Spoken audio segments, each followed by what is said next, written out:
Hi, ನನ್ನ ಎಲ್ಲ ಸ್ನೇಹ ಜೀವಿಗಳಿಗೂ ನಮಸ್ತೆ.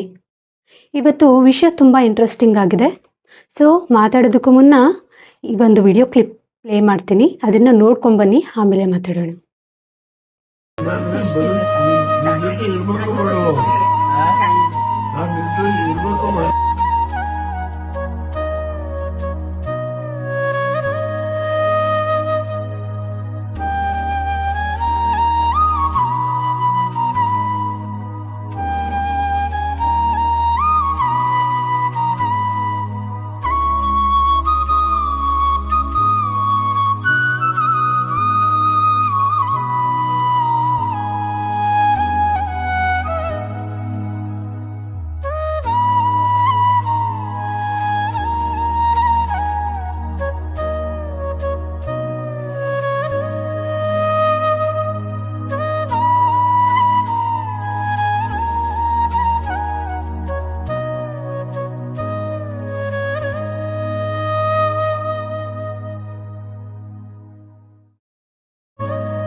ನೋಡಿದ್ರಲ್ಲ, ತುಂಬ ಚೆನ್ನಾಗಿದೆ, ತುಂಬ ಖುಷಿ ಅನಿಸ್ತು ಅಲ್ವಾ? ಹೌದು, ಯಾಕೆ ಖುಷಿ ಅನಿಸುತ್ತೆ?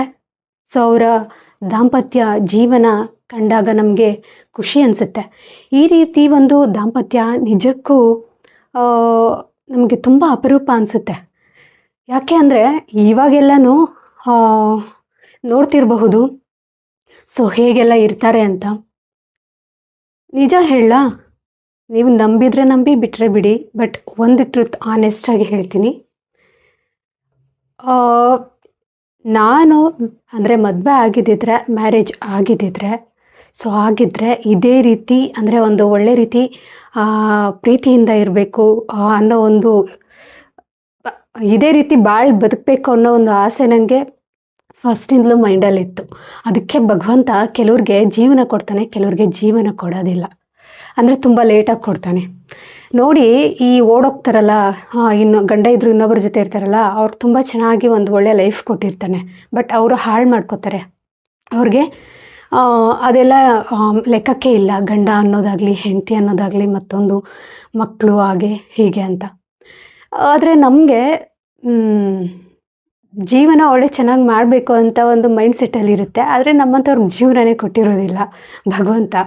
ಸೊ ತುಂಬ ಲೈಟಾಗಿ ಕೊಡ್ತಾನೆ, ಅಥವಾ ಕೊಡೋದೇ ಇಲ್ಲ, ಈ ರೀತಿ ಎಲ್ಲ ಇರುತ್ತೆ.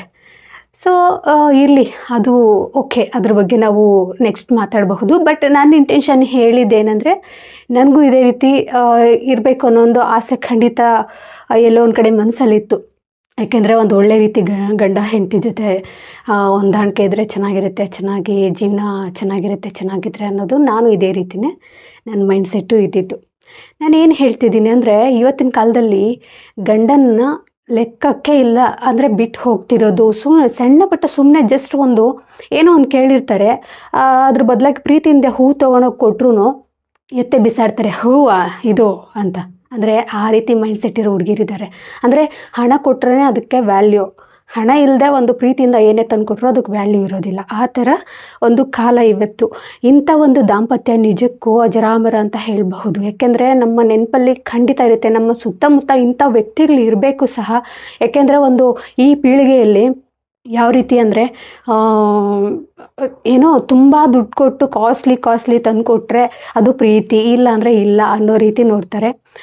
ಇವರು ನಿಜಕ್ಕೂ ಹೇಳ್ತಿರಲ್ಲ, ದೇವೇಗೌಡರು ಆಗಬಹುದು, ಅವ್ರ ಪತ್ನಿ ಚೆನ್ನಮ್ಮ ಅವರು ಆಗಬಹುದು, ಅವರು ಏನು ಅಂದರೆ ಬರೀ ಅವ್ರ ಕುಟುಂಬಕ್ಕಷ್ಟೇ ಏನು ಸ್ಫೂರ್ತಿ ಅಲ್ಲ, ಇಡೀ ನಮ್ಮ ಕರ್ನಾಟಕ ನಮ್ಮ ದೇಶನೇ ಅಂತಲೇ ಹೇಳಬಹುದು, ನಮ್ಮ ವರ್ಲ್ಡ್ ಅಂತ ಹೇಳಬಹುದು, ಇದಕ್ಕೇ ಸ್ಫೂರ್ತಿ ಅಂತ ಹೇಳಬಹುದು.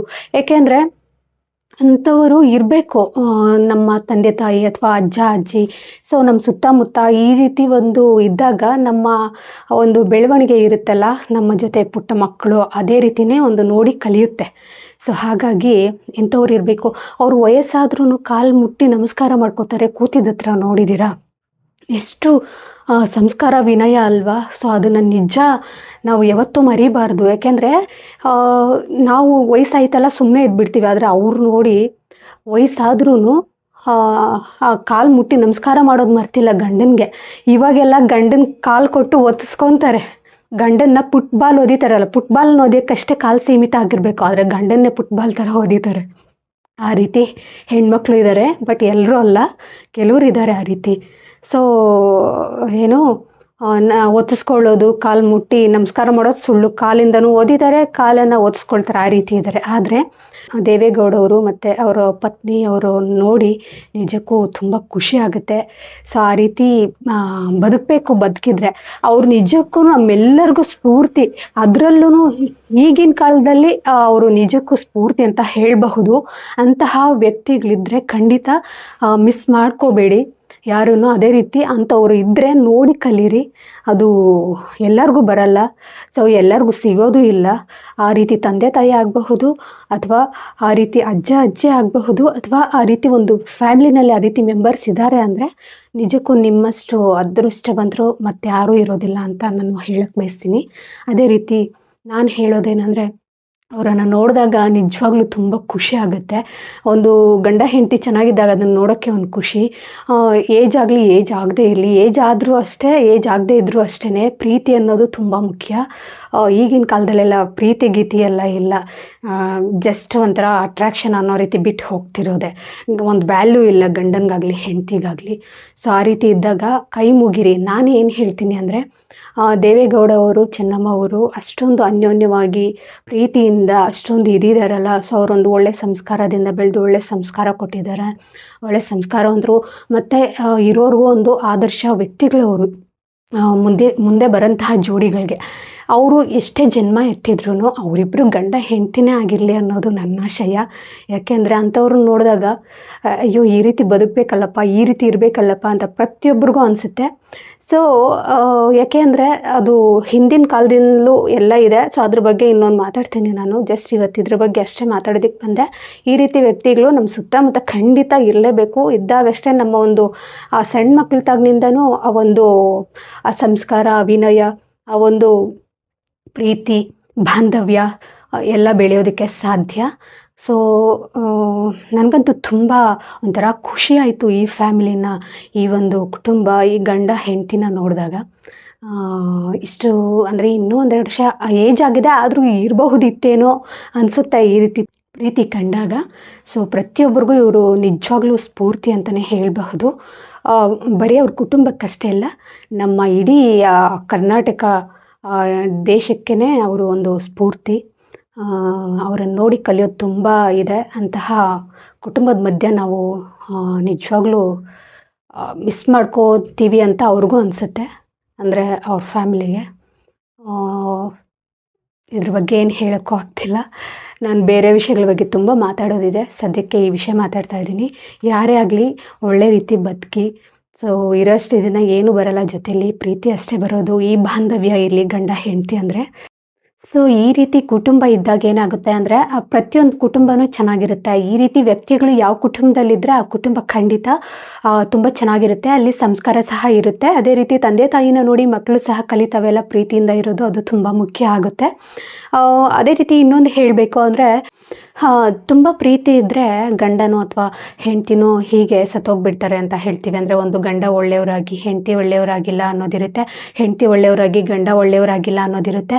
ಇಬ್ಬರು ಒಳ್ಳೆಯವರಾದರೆ ಏನಾಗುತ್ತೆ ಅಂದರೆ ಯಾರಾದರೂ ಒಬ್ಬರು ಬಿಟ್ಟು ಹೋಗ್ಬಿಡ್ತಾರೆ, ಅಥವಾ ಏನೋ ಒಂದು ಆಗುತ್ತೆ, ಅಂದರೆ ದೂರ ಆಗ್ತಾರೆ, ಎಕ್ಸ್ಪೈರ್ಡ್ ಆಗ್ತಾರೆ, ಈ ರೀತಿ ಎಲ್ಲ ಇರುತ್ತೆ. ಆದರೆ ನಮ್ಮ ಹಣೆ ಬರಹ ಅನ್ನೋದು ಗಟ್ಟಿಯಾಗಿದ್ದರೆ, ಯೋಗ ಅನ್ನೋದಿದ್ದರೆ, ನಮ್ಮ ಜೊತೆ ಅವ್ರು ಬಾಳಿ ಬದುಕಬೇಕು ಅನ್ನೋ ಒಂದು ವಿಧಿ ಲಿಖಿತ ಗಟ್ಟಿಯಾಗಿದ್ದರೆ ಸಾವಿಂದ ದೂರ ಆಗೋ ಒಂದು ಲಕ್ಷಣ ಖಂಡಿತ ಕಾಣುತ್ತೆ. ಅವರು ನಮ್ಮ ಜೊತೆ ಬಾಳಿ ಬದುಕ್ತಾರೆ. ಸೊ ಭಗವಂತನ ಆಶೀರ್ವಾದ ಇದ್ದರೆ, ಅಂದರೆ ಸಾವು ಅನ್ನೋದು ಆಯಸ್ಸು ಅನ್ನೋದು ಗಟ್ಟಿಯಾಗಿರಬೇಕು. ಆಗ ನಮ್ಮ ಜೊತೆ ಖಂಡಿತ ಇದ್ದೇ ಇರ್ತಾರೆ, ತುಂಬ ವರ್ಷಗಳು ಸಹ ಬಾಳಿ ಬದುಕ್ಬೋದು.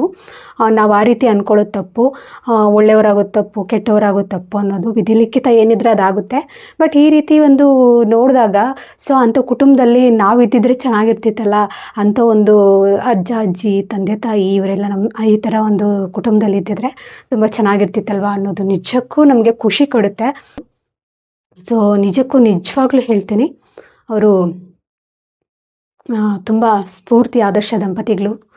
ಈಗಿನ ಕಾಲದಲ್ಲಂತೂ ಅವರು ಹೆಣ್ಮಕ್ಳಿಗೆ ಆಗಲಿ ಗಂಡು ಮಕ್ಕಳಿಗೆ ಆಗಲಿ ಸೊ ಒಂದು ಮಾರ್ಗದರ್ಶಿ, ಒಂದು ಆದರ್ಶ ದಂಪತಿಗಳು, ಸ್ಫೂರ್ತಿದಾಯಕ ವ್ಯಕ್ತಿಗಳು ಅಂತಲೇ ಹೇಳಬಹುದು. ಸೊ ಅವರ ಆತ್ಮಕ್ಕೆ ಶಾಂತಿ ಸಿಗಲಿ. ಹಾಗೆ ನೆಕ್ಸ್ಟ್ ಜನ್ರೇಷನ್ ಇದ್ರೇನು ಅಥವಾ ಎಷ್ಟೇ ಜನ್ರೇಷನ್ ಇದ್ರೇನು ದೇವೇಗೌಡರವರ ಹೆಂಡ್ತಿನೇ ಆಗಲಿ ಅನ್ನೋದು ನನ್ನ ಆಶಯ. ಯಾಕೆಂದರೆ ಅವ್ರ ಗಂಡ ಹೆಂಡತಿ ಅಷ್ಟು ಚೆನ್ನಾಗಿದ್ದಾರಲ್ಲ.